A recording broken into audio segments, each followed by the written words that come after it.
Stoicism is both a set of teachings and a set of practices. This is very normal in philosophy, certainly in ancient Western philosophy. I doubt there's any difference in ancient Chinese philosophy on that point, but I'm going off topic. Let me stay on topic. In ancient Western philosophy, a set of teachings and a set of practices go together. Philosophy is a way of life. That's a good phrase from Pierre Hadot. He wrote a book called What is Ancient Philosophy, in which he explains that philosophy is a way of life. All right. So Stoicism is a way of life that's meant to help us achieve tranquility, achieve peace, by learning to only care about what we should. And what should we care about? Only those things which are within our own control. And as Epictetus, the Stoic philosopher, explains here in his Enchiridion or Handbook, and we're using the public domain, Elizabeth Carter translation. As Epictetus explains, what is within our control is what we think, what we want, and what we intend. And what is not in our control is pretty much anything else. So Stoicism is about reordering your desires.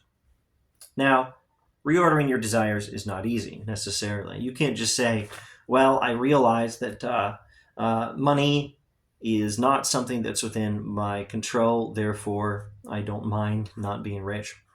If you've been wanting to be rich for years, it's not that easy to just change your desires just by recognizing that they're wrong, or realizing political circumstances are not what I want them to be. I don't like the president or the Congress or whatever, or the whole bureaucracy in Washington. I don't like the whole thing. It's not in my control, though, so I have to be prepared to say, as Epictetus has explained, that it's nothing to me. If you desire what is not within your control, you must necessarily be disappointed, he says. You can avoid disappointment by changing your desires. And we might realize that just realizing that something is not in our control is not always enough to just change our desires. Well, that's why there's a way of life. That's why there's a set of practices that go with these teachings. And here's one practice. Epictetus, the Enchiridion, translated by Elizabeth Carter. When you are going about any action, remind yourself what nature the action is.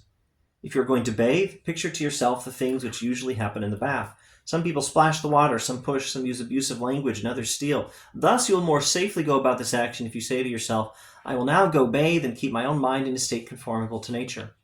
And in the same manner with regard to every other action, for thus if any hindrance arises in bathing, you will have it ready to say, it was not only to bathe that I desired, but to keep my mind in a state conformable to nature, and not keep it if I am bothered at things that happen. Let me update this for you, since we don't have the same sort of bathing arrangements as they did in the ancient Greco-Roman world. Movie theaters, I think. Let's paraphrase this for the modern movie theater. When you're going about any action, remind yourself what nature of the action is. If you are going to the movie theater, picture to yourself the things which often happen in the movie theater. Some people play with their cell phones, some people interrupt the movie, some people talk loudly, some people are just obnoxious, etc. Thus, you'll more safely go about this action if you say to yourself, I will now go to the movie theater and keep my own mind in a calm and reasonable state. If any hindrance arises at the movie theater, you'll be ready to say, it wasn't just to watch a movie that I desired, but I desired when I came here to keep my mind in a reasonable and calm state. And I will keep it if I'm not bothered at these things that happen. So anticipate things that are going to go wrong, and state to yourself your intention, thereby adjusting your own desires towards that intention to remain calm and reasonable. And that's your goal. Your goal is not to get the thing that other people are getting in the way of. Your goal is to remain good, calm, reasonable, happy. Maybe another example would be good, and then we'll quit for now. Traffic. Houston's a perfect example of this. I've been through Houston traffic. Let's say you're trying to go somewhere in Houston in the morning, at least on a weekday, and you're desiring to get to where you're going without losing a lot of time in traffic. Well, stop desiring that. or at least add to your desire, at least until you are a wiser person, add to your desire, I desire to remain calm and reasonable no matter what happens. And then when someone cuts you off in traffic, when people are annoyingly slowing down traffic by rubbernecking, when there's just lots of traffic for no reason that you can see, and when it's oh so stupid, and why on earth don't we have a better traffic system?